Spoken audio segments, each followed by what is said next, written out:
All right, it is basil season. This summer I've got about 5 cups of basil leaves and I'm gonna make homemade pesto. Homemade pesto is so much better than store-bought pesto for numerous reasons. I'm gonna use Parmigiano Reggiano. You can use pesto for anything. You can use it for pasta. You can use it for sandwiches. You can use it as a marinade. Homemade pesto is honestly the best thing ever, and if you've never done it, it's really easy, and come on this journey with me. You won't regret it. You're gonna be obsessed. It's something you just gotta know how to do. About 5 cups, maybe 4 cups push down of basil. So let's do this. All right, so first thing I'm gonna do is I'm gonna grate this Parmigiano Reggiano. The pesto calls for Parmesan in the recipe. So Parmigiano Reggiano is delicious. It's better than normal Parmesan. There's like strict regulations on what is considered Parmigiano Reggiano. It's like champagne. It's got a rich, nutty, savory, salty flavor. It's made with quality cow's milk. It's been aged a minimum of 12 months. It's just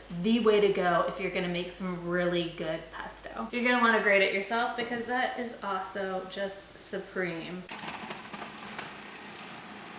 And now I am going to grate it. And then I'll use whatever Parmigiano Reggiano I have remaining for salads, pizza, whatever. It's good on everything. Parmigiano Reggiano. And my favorite way to peel garlic cloves is to like just gently tap them with my knife, and then it makes removing the peel a lot easier. And I'm using more than 6 garlic cloves. Some of them are small, some of them are large. This garlic was just speaking to me and the universe told me to use more garlic. So I'm just gonna go with what the universe is saying because you can't ignore the universe. Okay, all in all, I think it's like probably equivalent to 6 large garlic cloves. I've got some big ones and then some small ones, so the universe didn't lead me too far away from my original suggestion. All right, so what I'm gonna do now is I'm gonna add the basil and the garlic cloves, 2/3 cup of pine nuts. You can also use toasted walnuts as an alternative to pine nuts. It's a little less expensive.